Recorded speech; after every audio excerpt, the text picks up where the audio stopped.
Welcome to the deep dive.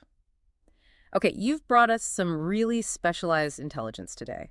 This isn't your average weather forecast, is it? It feels more like an operational risk assessment. That's exactly what it is. It's the GWT2Energy U.S. weather forecast. Hmm. Cover the next 3 weeks, September 23rd through October 13th. And the goal isn't just to know if it'll rain. No, definitely not. Our mission here is to cut through the noise and pinpoint the specific weather events that actually impact infrastructure, energy use, the HVAC systems working overtime, and delivery schedules. Right, things that cause real operational headaches. If it's going to stress your systems, stop a truck, maybe even shut down a facility, that's what we're zeroing in on. Okay, so let's be clear on the main risk categories we'll be unpacking. We've got hurricanes and tropical storms, obviously critical. Then those more localized but high-impact events like tornado warnings. Yep. And maybe most importantly for ongoing operations, extreme temperatures. And by extreme, you mean specific thresholds. Exactly. We're talking system stressing heat, anything over 95 degrees Fahrenheit. Or infrastructure challenging cold, below 40 Fahrenheit. And those big swings, too. Yes. Or those significant temperature anomalies, say 15 degrees Fahrenheit or more away from the seasonal average, persisting. That really throws systems off balance. Got it.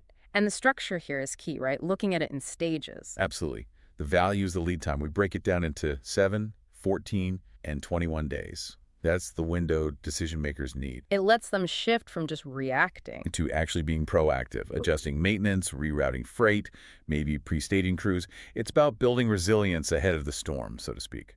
All right, let's jump into the most immediate issues then, the 7-day outlook. So that takes us through September 29th. What's the biggest threat right off the bat, especially for the coasts? Well, the most immediate concern is Hurricane Gabrielle. Yeah. It's already out there, offshore, currently around 32 north, 61 west. And it's packing a punch. Oh yeah, maximum sustained winds are around 100 knots. It's a strong system. Now the good news, relatively speaking, Okay. is that the direct U.S. landfall risk is pretty low for Gabrielle itself. We're pegging it at about 20%. Okay, 20%. But low risk doesn't mean no risk, particularly for coastal infrastructure, right? Even without a direct hit. Precisely.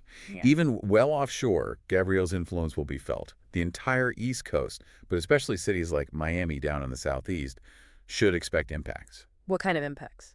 Increased winds, definitely, and significant rainfall bands pushing onshore. So, standard precautions, check drainage systems, secure anything loose outside. Potential for power issues, too? Minor ones, maybe localized dips. It's not a catastrophic scenario based on the current track, but it's certainly a heads up for anyone running operations along the coast this week. Mandatory checks, basically. And what about new storms forming? The risk of new tropical systems developing in this first week is pretty low, thankfully, somewhere in the 10 to 20% range. So Gabrielle is the main tropical focus for now.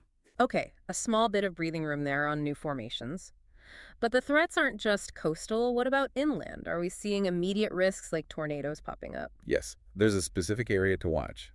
The central U.S. has a slight risk that's a 5 to 15% probability of storms capable of producing tornadoes. Slight, but where is that risk concentrated? Right in the plains, hitting some major logistics hubs. Think Omaha, Kansas City, that corridor. So 5–15% isn't a widespread outbreak, but if you're in that zone. Exactly. For local operations there, it means being on alert, making sure safety protocols are fresh, crews know shelter locations, and maybe building some slack into delivery timelines for sudden delays. Okay, and this is where things get really interesting, I think, even in this first week. The temperature forecast, it sounds like the country's already splitting. It really is. We're already seeing this kind of temperature tug-of-war setting up. It's quite stark. So where's the heat? The warmer trends are really dominating the west and the southeast. Phoenix is a good example. There's a 40% chance highs there will top 95 degrees Fahrenheit. Wow, still hitting 95 in late September. And critically, that comes with a positive 10-degree Fahrenheit anomaly. It's significantly warmer than average for this time of year. Okay, put that into operational terms. What does a 10-degree positive anomaly feel like for someone managing, say, a large warehouse or an energy grid? It feels like summer just won't quit. It means your cooling systems, which should be cycling down as we head into fall, are instead running flat out, nonstop. Which means higher costs, more wear and tear. Exactly. Increased risk of equipment failure, higher energy bills, just prolonged stress on the system. But conversely, look north. The other side of the coin. Totally. In the north, places like Minneapolis, there's a 20% chance of lows dipping below that 40-degree Fahrenheit mark. So people are already starting to think about heating systems kicking on up there? Potentially, yes. You've got this split. One part of the country is dealing with extended summer heat stress. The other is getting its first real taste of autumn chill, possibly needing heat. Managing both simultaneously is the immediate challenge. That really sets the stage. Okay, let's widen the view now. The 14-day outlook, taking us through October 6th. Does this volatility, this split, start to ease off, or are we doubling down? Oh, it definitely intensifies. Looking out over the next 2 weeks, we see a clear escalation in a couple of key areas, particularly tropical activity and just the sheer breadth of the heat risk across the map. Okay, let's hit tropical first. You said escalation. Yeah, a big jump. The forecast points towards a much more active Atlantic basin. The chance of new storms forming climbs to 40%. 40%. That's significant. It is. And that pushes the overall U.S. exposure risk, the chance of some kind of impact, somewhere along the coast up to 25%. And where is that 25% risk most focused? Primarily the Gulf Coast and the Southeast. So if you're running operations in, say, New Orleans or anywhere along the Gulf. What does that 25% risk over 2 weeks tell you to do now? Not just watch, right? Right. This is where you shift from monitoring to active planning. A 25% risk focused on your region means starting to pre-position assets, maybe locking in contracts for backup generators. Checking contingency plans. Exactly. Initiating coordination calls. If you manage logistics, you should be trying to move critical freight through those coastal areas sooner rather than later, like in the next 7-10 days, before that risk potentially materializes. Okay, so coastal risk is ramping up. What about the inland tornado threat? Is that escalating too? It's holding steady, actually, still in that low to moderate range, around 10 to 20% probability. Still localized then. Yeah, we're talking about the potential for isolated, pop-up, severe events. Could happen in the plains, maybe the Midwest. Denver's a good example, a major hub that could see disruption. So not a regional outbreak, but still the kind of thing that can cause sudden, serious local problems with little warning. Precisely. Need to maintain awareness, but it's not the dominant threat in this time frame. What is dominating, it seems, is the temperature story. You said the heat risk broadens. Massively. This is where the temperature extremes really become relentless and widespread. The probability of above normal temperatures climbs significantly. How high are we talking? We're looking at 50 to 60% probabilities for above normal temps across the west, virtually the entire southeast, and pushing up the east coast too. 50 to 60% chance of being warmer than usual for this period. Yes. And this is where the operational strain can go from just being costly to potentially critical.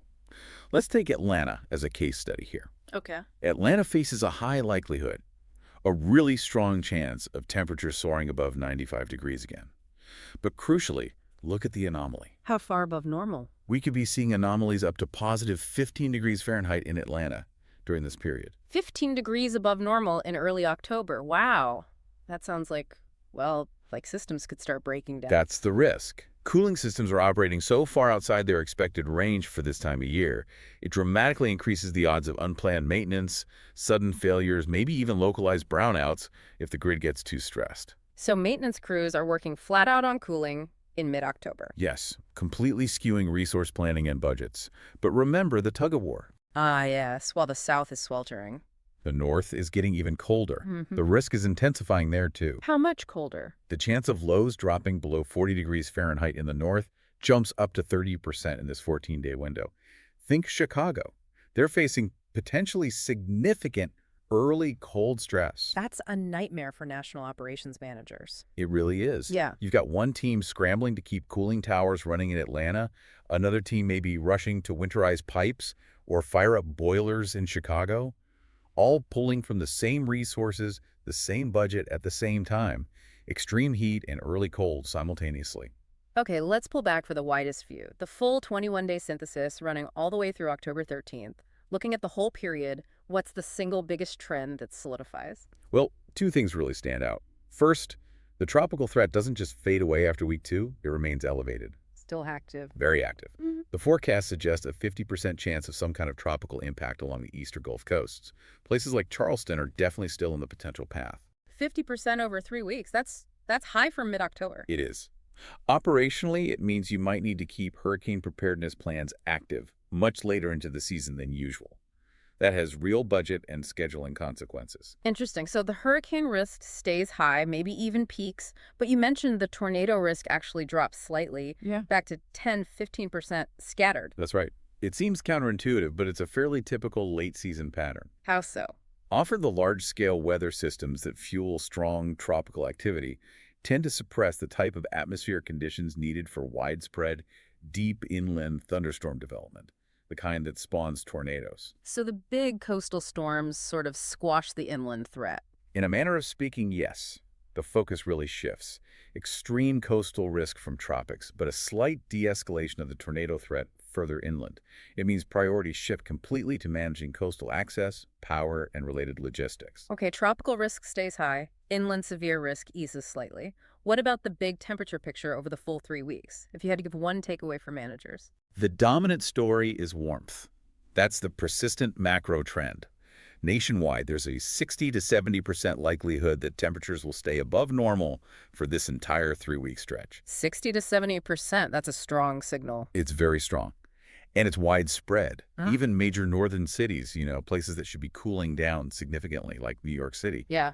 are forecast to potentially see positive 15-degree Fahrenheit temperature anomalies during this period. New York feeling like late summer in the middle of October. That just rewrites the seasonal playbook. It absolutely rewrites budget plans and maintenance schedules. If your job involves keeping indoor environments stable, you basically have to assume peak summer cooling demands might continue right through October 13th. It essentially extends your most expensive operational season. By potentially 3 weeks, yes. But, crucially, we still have that split personality. That temperature tug-of-war is still playing out, even with the overall warmth. So the extremes at both ends persist. They do. The South still holds on to about a 50% chance of seeing residual heat above 95 degrees Fahrenheit. So critical cooling stress remains. In the north. The North still shows a significant 40% chance of lows dropping below 40 degrees Fahrenheit. That represents maybe negative 10-degree deviations from normal. Colder than average there, even while the overall trend is warm. Exactly. It's the definition of a volatile transition. Right. The atmosphere is basically demanding peak cooling capacity in one region and near-winter heating prep in another, all at the same time. It's incredibly stressful on systems and planning. That is a really fascinating, complex picture. So just to summarize the core message here, we start with an immediate, fairly localized threat from Gabrielle offshore and that slight tornado risk inland. But that quickly evolves over the next 2 to 3 weeks into a much broader pattern dominated by widespread, persistent warmth, but also significant temperature volatility at both extremes, plus a continued high risk of tropical impacts on the coasts. High risk, high complexity. You've got it. And that brings us right back to the main operational takeaway from this intelligence. Which is? Given this kind of chaotic transitional weather, the ability for your infrastructure, especially HVAC, to adapt almost instantly is crucial. Resilience isn't just about handling one extreme, it's about handling rapid fluctuations. Because energy demands won't just be high, they'll be all over the place. Exactly. Wildly fluctuating. And that volatility, that up and down, can actually be harder on budgets and service continuity than just stable, predictable, extreme heat or cold. Monitoring and adjusting performance is absolutely key. We've definitely covered a lot of critical ground in this deep dive. It paints a challenging few weeks ahead. So here's a final thought, something for you to really mull over as you think about these forecasts. Given this prolonged period of intense transitional weather where you might genuinely face extreme heat one week, immediately followed by a huge swing, maybe 30 degrees colder, the next, how ready are your current systems, especially automated systems, to handle those rapid, repeated, and often contradictory adjustments without needing constant manual overrides or, worse, failing? Does your current resilience planning truly account for this kind of intense national weather tug-of-war?